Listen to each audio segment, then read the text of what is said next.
Thank you, everybody. Let's start today with my presentation, which is going to be precisely about hell. Getting out of hell. We teachers are really transitioning, I would say, getting out of hell from two very, very difficult years, very challenging times for teaching, not only in Chile or in Argentina, in Latin America, but in the world. Challenging times that have given us the opportunity to reborn in a way, right? To bloom in different areas, to learn at probably the fastest pace ever, because we had to adapt. Yes, these 2 years have been all about change.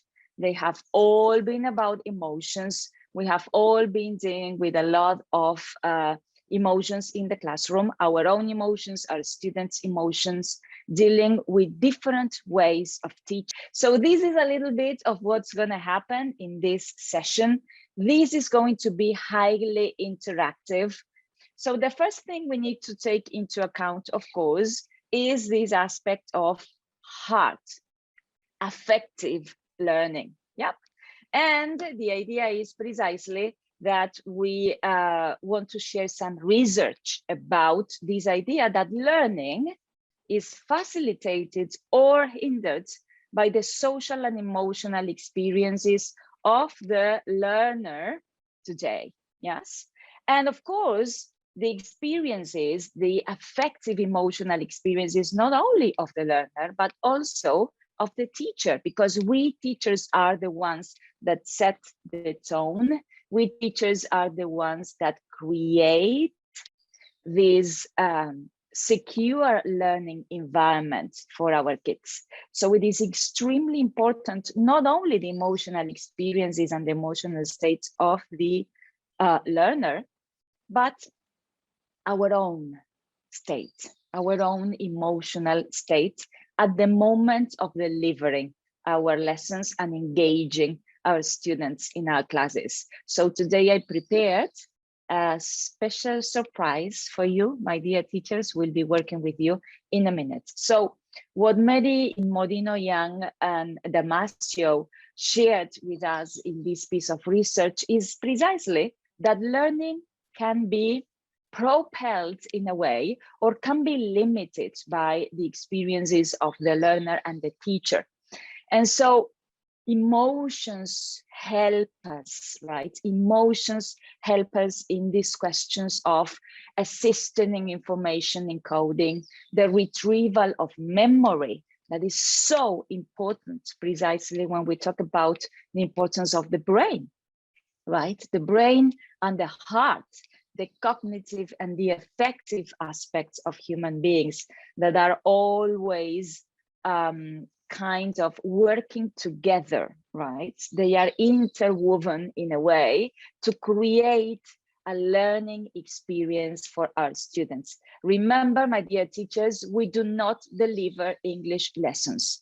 We create positive learning experiences for our students, where social interactions, where relationships are fundamental to what we do, as emotions are fundamental to what we do. Okay, this is a camp preserver. If you want to take a picture of this image, here you've got all the instructions, okay, of what we've done together. You can finish up this activity with a circle of reflection. I love reflection circles. I do encourage you to use them with young learners. You need to be very careful about timing so that the reflection circle at the end has to be fast so that they don't get distracted. You know that attention is one of the things that we crave the most as teachers from them, you know it.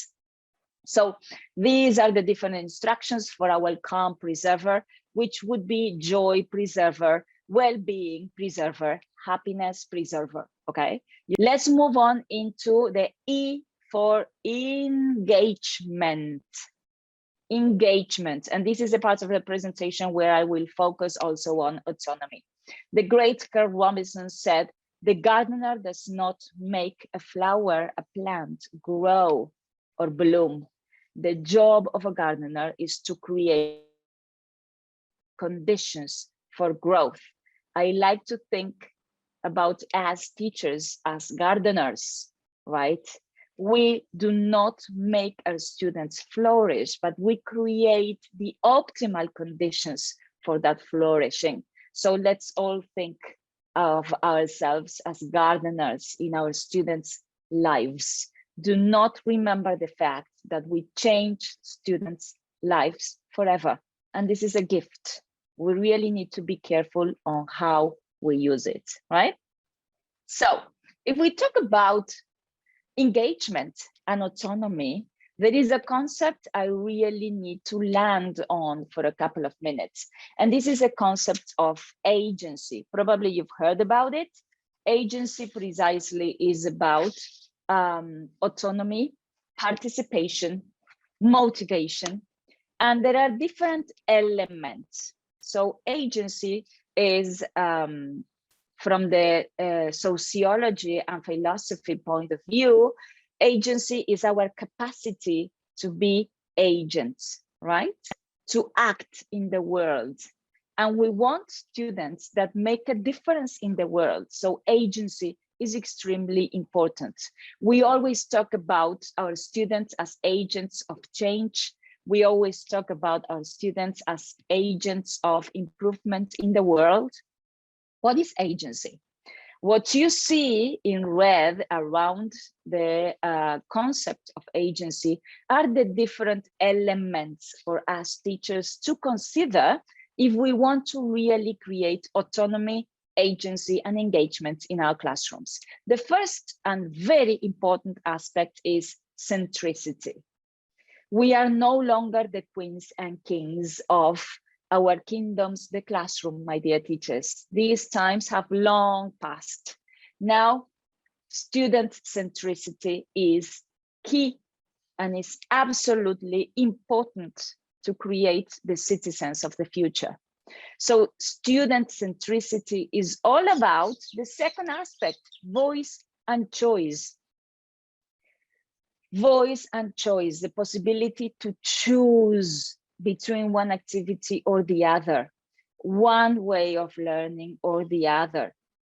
So then we teachers become the catalysts of our students' voices and choices. Is it possible if you have a classroom of 25 or 30 children to give voice and choice to each and every one of them?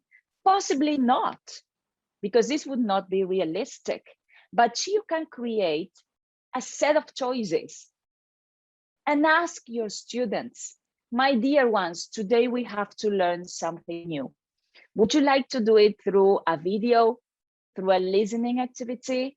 Would you like to start with a drawing? How would you like to start this lesson? This is a limited choice, but still a choice. And students, even if they are young, will feel that their voice is valuable, that whatever they have to say has an impact. And especially, my dear teachers, we are showing them that whatever they say is important and is relevant, and that impacts what we do. We are listening, we are paying attention, we are focusing, and that impacts the way we teach. Is there any other better gift than offering our students voice and choice, even if it is limited? So my question for you is, how much voice and choice is there in your classrooms? Of course, personalization is extremely important. Meaningful, deep learning is based on all these aspects, and motivation, autonomy will also be built on the centricity, the voice and choice, the personalization, and the meaningful deep learning that we create. Is leadership embedded in teaching young learners? Goals are an important part of who we are.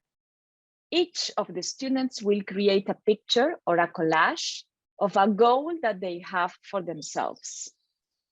They can pick a big goal that they want to achieve during their lives, or a small goal that they want to achieve in the short term, yes?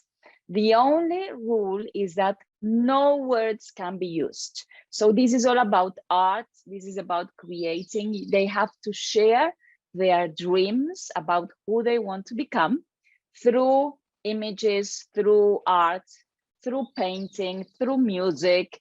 No words can be used, yes? The last part, my dear teachers, is laughter.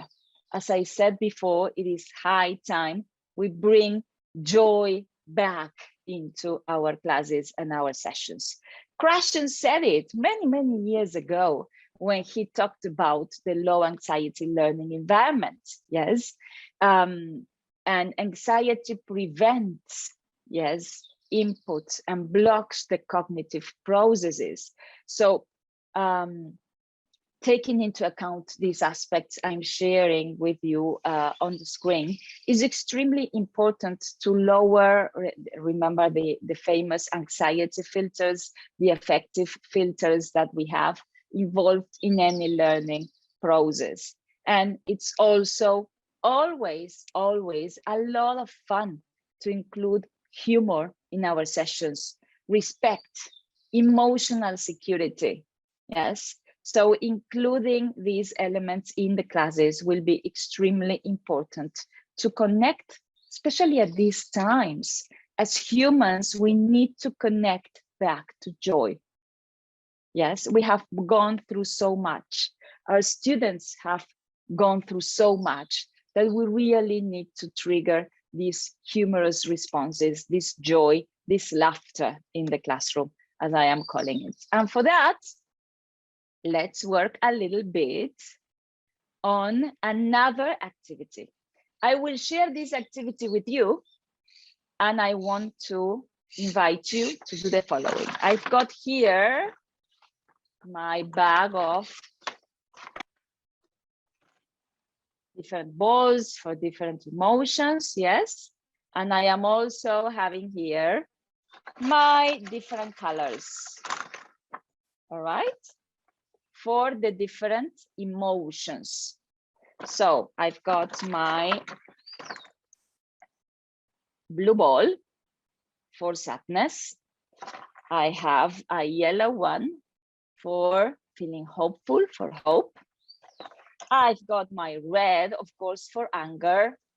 I've got my green ball for frustration.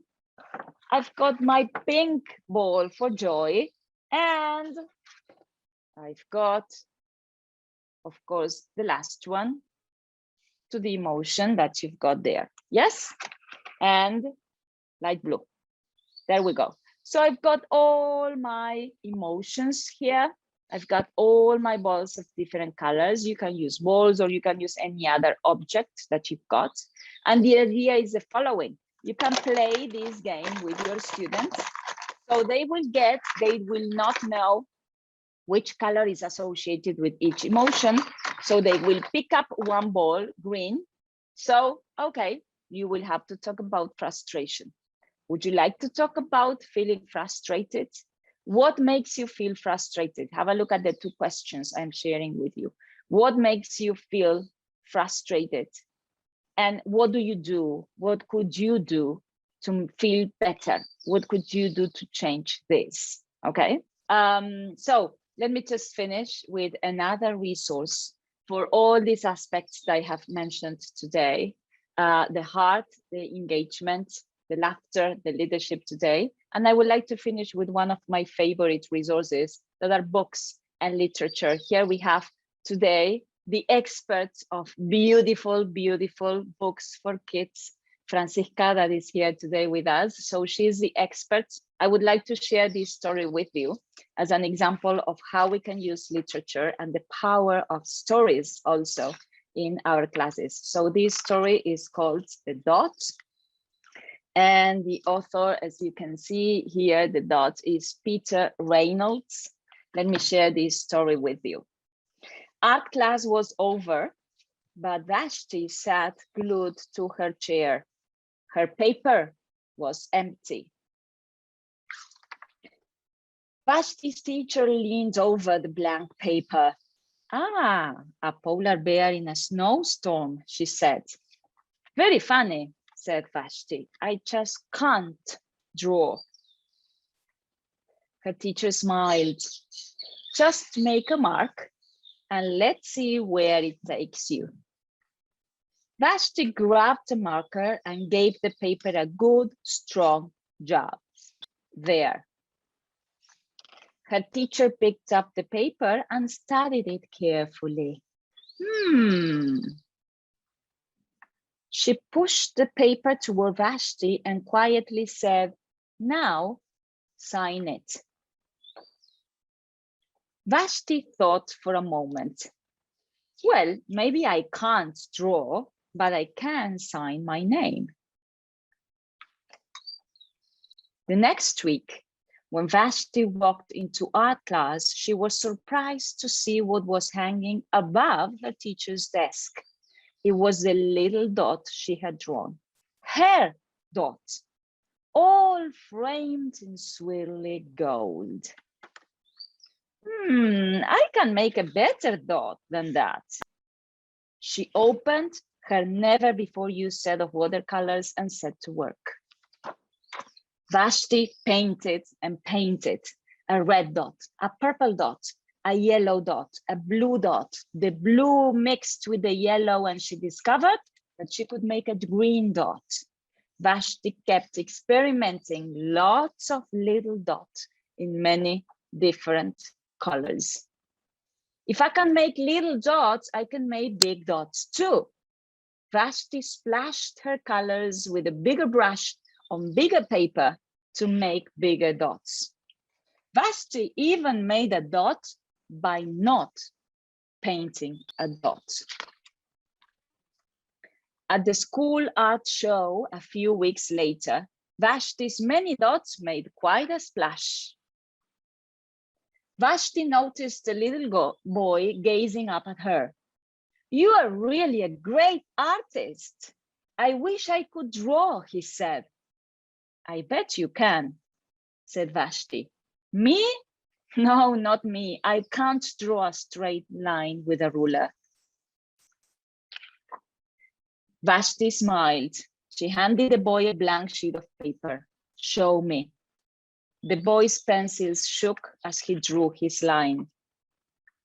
Vashti stared at the boy's squiggle, and then she said, please sign it.